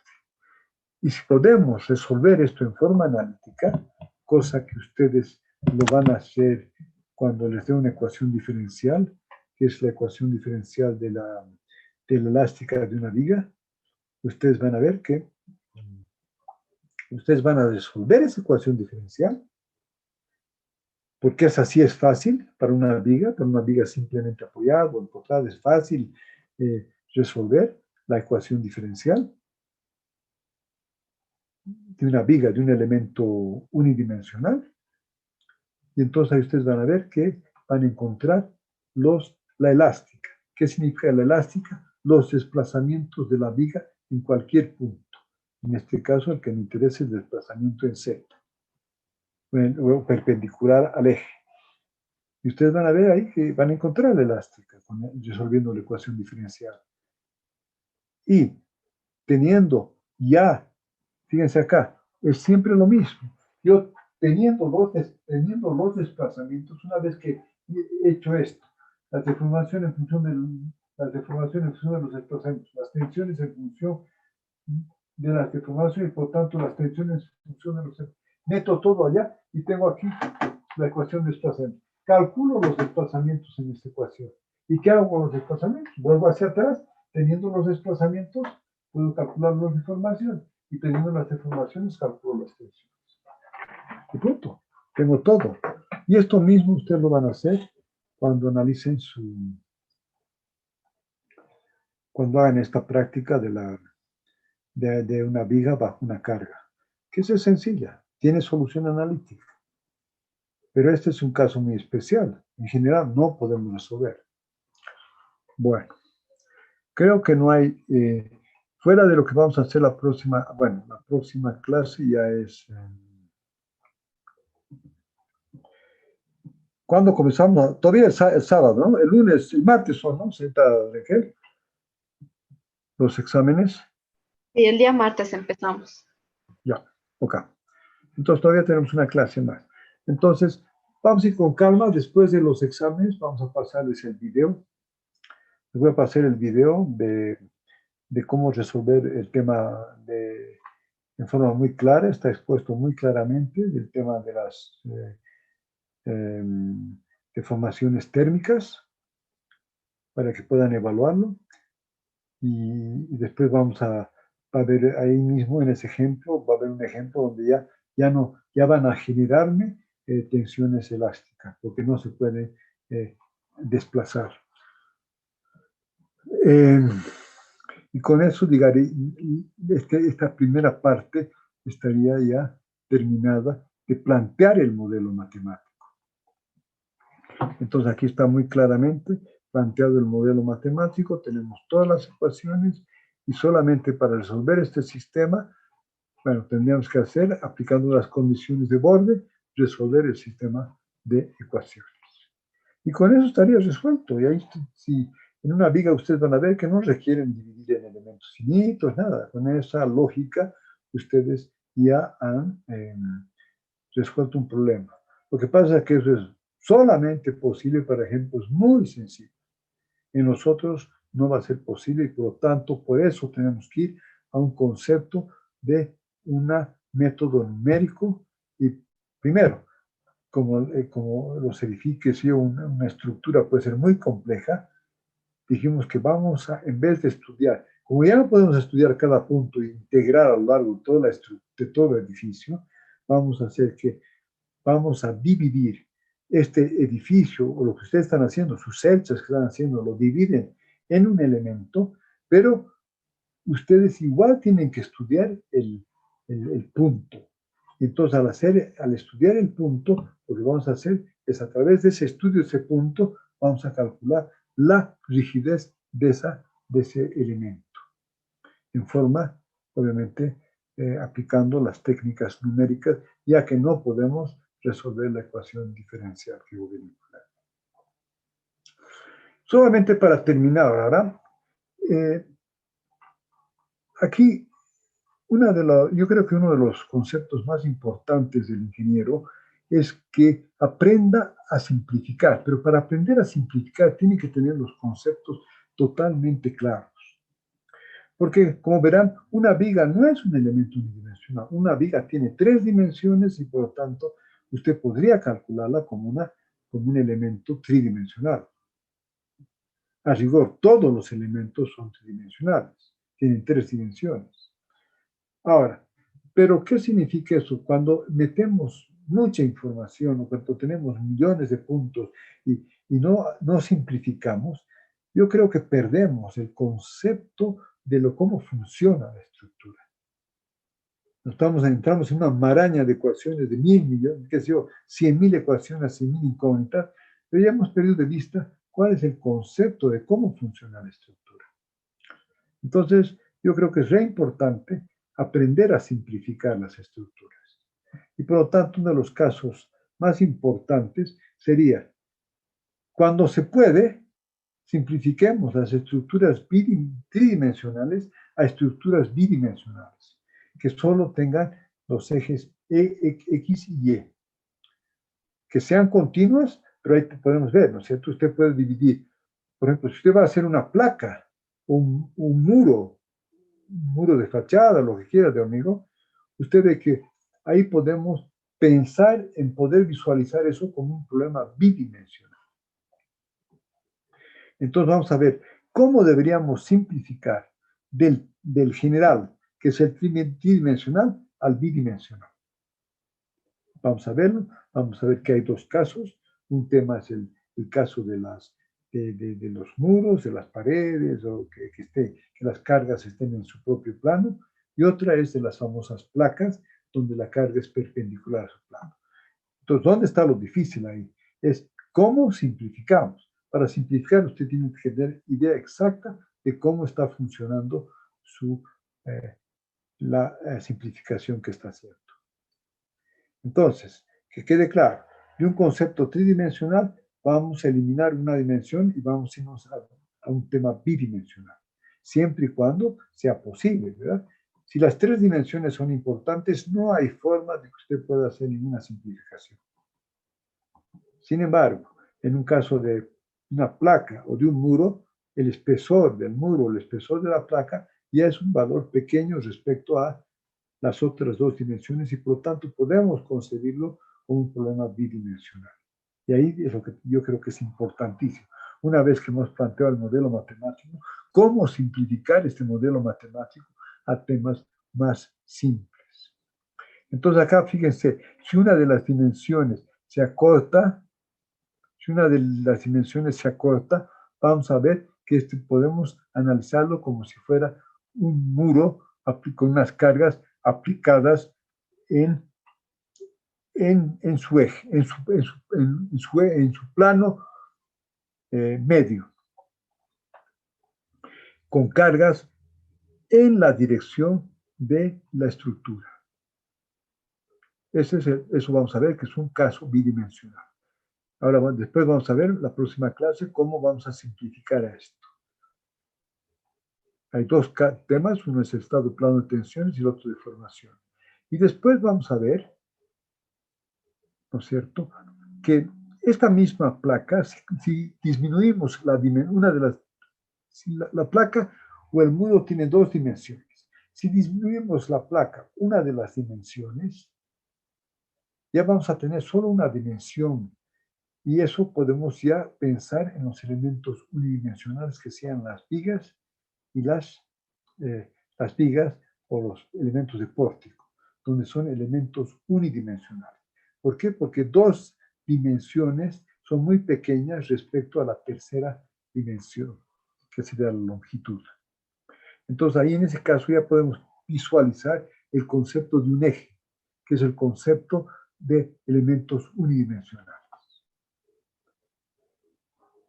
Entonces, fíjense que podemos hacer esto, y ahí vamos a ver dos conceptos. Uno es el efecto axial y otro es el efecto de flexión. En ambos casos, en las placas. En las placas, el efecto de membrana va a ser las cargas que van a estar en el plano del muro. Y el efecto de flexión, como vimos en las vigas, vamos a ver en las placas, solamente la diferencia va a ser que en las placas usted tiene en dos direcciones el efecto de la flexión. Y por lo tanto, ¿qué es lo que vamos a aprender? Aquí estamos haciendo un resumen de lo que vamos a hacer. Entonces vamos a ver, vamos a estudiar la flexión en vigas. Vamos a aplicar la teoría de Bernoulli, la teoría de Timoshenko, para ver cómo hay que simplificar. Y vamos a ver que ahí nacen los conceptos de momento y de inercia, que antes, al hacer esto, si usted puede resolver esta ecuación, no ha hablado usted ni siquiera de inercia, ni ha hablado de momentos.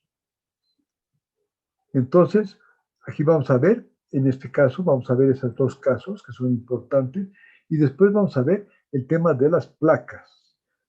Las placas, vamos a ver la flexión de placas, porque el efecto de membrana de placas es cuando las cargas son en su propio plano. En este caso, las cargas son perpendiculares. Entonces, este es un tema un poco más complicado. ¿Por qué? Porque aquí llevamos en cuenta la flexión en ambas direcciones y hay que visualizar un modelo que me permita llegar a esta simplificación. ¿Verdad? Y bueno, y las cáscaras es un tema como este, es una conjunción de muro y de placa con una geometría que puede ser recta o curva.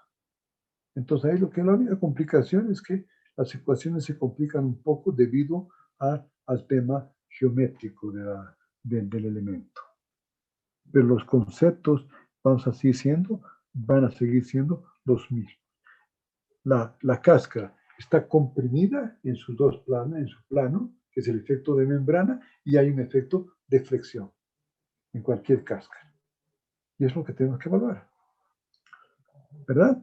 Entonces, esto nos sirve, con esto ya vamos a tener una visión clara de cómo atacar los problemas. Entonces, al poder ver cómo simplificamos a un problema unidimensional, cómo simplificamos un problema bidimensional, entonces, una vez que hemos hecho esta simplificación, ahí entramos a aplicar los métodos numéricos para resolver este sistema. Y por lo tanto, esto nos permite resolver cáscaras, placas, vigas, elementos de pórtico, todo lo que ustedes quieran, ¿verdad? Esto que vamos a hacer ahora todavía no hemos aprendido. Ustedes ya pueden hacer un programa sin haber aprendido esto y lo van a hacer, ¿verdad? Simplemente porque yo ya les doy la matriz de rigidez. El problema va a ser en lo futuro, en lo que vamos a hacer de aquí para adelante, cómo calcular la matriz de rigidez. Bueno, creo que ya son, no sé, me ha atrasado un poco, hemos tardado un poco al comenzar, pero a ver, ahora sí quiero ver, señores, vamos a comenzar aquí en la lista que tenemos, señor Cruz, a ver, ¿qué dudas tiene, señor Casas? A ver, y Patricio, a ver, el que se ponga primero en línea, mejor. No hay dudas, ingeniero. Ya. A ver. Y que yo, la verdad, quería, no sé si me puede explicar para determinar lo que es para mi programa, como es muro, como bueno, quiero hacer un programa de muro. Si me puede explicar para determinar lo que es la función prueba y más o menos cómo podría ser la función, pero para determinar la matriz de rigidez, ingeniero. No, yo sé. Usted para calcular la matriz de tiene que seguir todos los pasos, ¿no? Aplicar la función prueba, que ya estamos entrando al método numérico. Va a ser para un elemento triangular, ¿verdad? Sí, un ingeniero. Elemento triangular de muro. Las funciones ahí son que usted tiene que usar, la función prueba para la función X y función Y. Y lo mejor ahí es asumir una función lineal. Alfa 1 más alfa 2X más alfa 3Y. Solamente que ahora sí usted tiene que ver que está en dos dimensiones. Por lo tanto, usted va a tener que considerar que ya no es en una sola dirección. Ya está hablando de un muro, ya es una pieza bidimensional. Pero podemos verlo con calma y si no, a medida que vayamos, podemos ir viendo con usted un poquito la parte esta de cómo ya ir implementando. Pero inicialmente, usted va a hacer un elemento triangular de 3 nudos, ¿verdad? Entonces, lo primero que tiene que hacer, señor, es meter la información igual.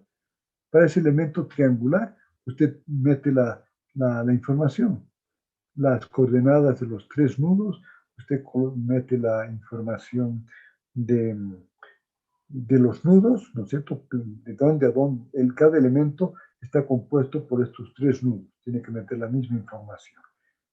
Y usted tiene que calcular las coordenadas. Bueno, el camino es el mismo. Y después, cuando usted dé la función prueba, usted tiene que dar la función prueba ya en función de las variables X y Y, ¿verdad? Y bueno, vamos a ir, a medida que vayamos viendo, vamos a ir explicándole. ¿Está bien?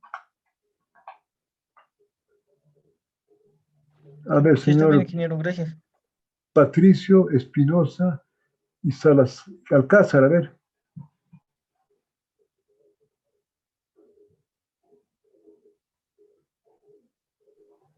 Sí, ingeniero, está claro hasta ahora. Este es Alcázar, ¿no? ¿Qué pasa? Está todo claro, ingeniero. Ya, y el otro que pedí, el señor Casas, ¿está ahí o no? No está.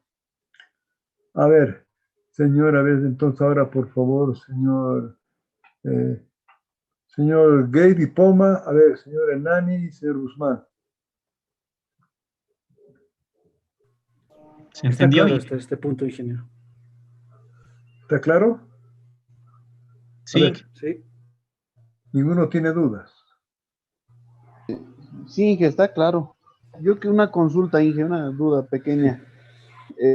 Como se dijo en la simplificación en dimensiones, para una columna se simplificaría en un elemento lineal. Pero, por ejemplo, si yo tengo una columna de sótano que generalmente son gruesas, si se podría decir, por ejemplo, 80 por 80 y de 3 metros de altura, igual se podría simplificar, Inge, o tendría que ya tomar como un elemento No, tridimensional. lo importante, está bien la pregunta. Porque hay muchas veces esa duda, ¿verdad? Lo importante es, a ver, hay varias formas de simplificar. A ver, pero si tengo para resolverle, lo más complicado es a veces que usted tiene columnas de fachada, ¿verdad? Y tiene unas columnas de fachadas que a veces pueden ser, qué sé yo, 50 por 2 metros, ¿verdad? No sé si me hago entender, si no, vea el edificio de la primera, ¿no es cierto? Ah, sí, sí, a eso me refiero. Sus columnas, ¿no es cierto?, externas, por un tema de fachada y qué sé yo, son así, o sea, les gusta mostrar la estructura en fachada. En cambio, en el interior no quieren saber de que existan columnas, ¿verdad? Por lo tanto, tratan de que sean las menores posibles. Cuando usted tiene, es una difícil decisión, cuando usted tiene una columna, digamos, una columna de 20 por 1,5 metros, eso ya es más un muro que una columna, ¿verdad? Entonces, en esos casos, sí sería mejor, para tener una mejor percepción de cómo funciona la estructura, hacerlo con elementos bidimensionales y no con elementos unidimensionales. Pero si la columna en el eje es simétrica y la columna no va más de 80, y no es mucho más, entonces sí, no va a mejorar mucho si usted considera un elemento tridimensional la columna. Ah, ya, Inge, súper, gracias. Ya, a medida que vayamos viendo, se pueden dar ejemplos para ver este tema. Que sí, esto ya es aplicación. A mí me gustaría mucho dar más bien un curso ya de aplicar los paquetes con estos conceptos, pero lamentablemente a este nivel no se puede. Pero un curso para aplicar, o sea, decir, vamos a hacer de esta forma, ¿por qué esta forma? Y si no, deberíamos hacer de esta forma, y si no, vea la prueba. Comparen los resultados de una forma y de la otra. Con computadores eso ya es fácil, ¿verdad? Usted se compara y ve si los resultados son más o menos parecidos o no. A ver, vamos, señor, a ver, Cruz, Rengel y Quispe. Te he entendido, Inge. Ya. Está claro, ingeniero. Ya. Ok. Rápidamente, entonces, ya para despedirnos. Señor Limachi, Choque y Rubén Tarquini. No, ingeniero, está todo claro. No tengo dudas. Está claro, ingeniero. Muy bien. Entonces, a ver, Sergio, ¿qué creo que queda, señor Sergio Alcón? Ya. Entonces vamos estudiando. Además, ¿qué quería decirles? Ya me dijeron que les interesa, entonces vamos a hacer con este ingeniero que me ayuda siempre en las estructuras, que les dé un ejemplo ya práctico, ya no de teoría, sino de práctica, de cómo introducir un elemento de un pórtico a un programa como el SAP. ¿Qué hay que considerar? ¿Cómo hay que considerar los ejes? ¿Cómo hay que plantear? Y que se lo pueda resolver y cómo interpretar los resultados. Entonces vamos a ver si eso lo puede dar en una clase. Le voy a pedir que la prepare para de aquí a una semana. Esta próxima semana va a ser de exámenes, pero de esta semana a la otra le voy a pedir que una clase la dedique exclusivamente a dar este tema práctico. ¿Sí? Para que ustedes cuando salgan por lo menos sepan que existen estos programas y que pueden aplicar y que ya ustedes mismos pueden aplicar, porque estos programas están a la disposición, ¿no? No tienen por qué comprar ningún paquete de eso, porque no es obligatorio. digamos, en nuestro medio no se obligan, a no ser que quiera hacer. Cuando ya quiere trabajar con instituciones internacionales, sí que le van a pedir el origen del programa. Ya no puede nomás, ¿no?, agarrar un paquete, copiarlo y usarlo. Pero bueno, mientras no haya, todavía no hay esa posición de que nos hagan seguimiento. Alguna vez tuve ese problemas en San Cristóbal, que nos quisieron hacer problemas por utilizar programas que no estaban oficialmente comprados. Y en otro caso fue la asamblea donde a través de unos socios españoles, y ahí ellos entraron a través de España y dijeron que estaban utilizando programas que no estaban comprados oficialmente y que tuvimos que comprar porque les tiran unas multas fuertes, pero eso a ciertos niveles. En general, yo conozco a todo el mundo usar los paquetes que se los van bajando, ¿no? A ver, bueno, creo que ya está. No, si me olvidé de alguien, no hay problema, pero entonces nos vemos el sábado es a la misma hora, ¿no? 5:30.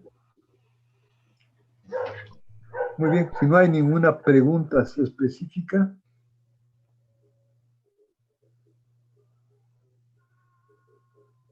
Muy bien, si no hay ninguna pregunta, entonces vamos a salirnos de la reunión. Muy bien, hasta luego. Hasta luego, Hasta luego, ingeniero. Hasta luego.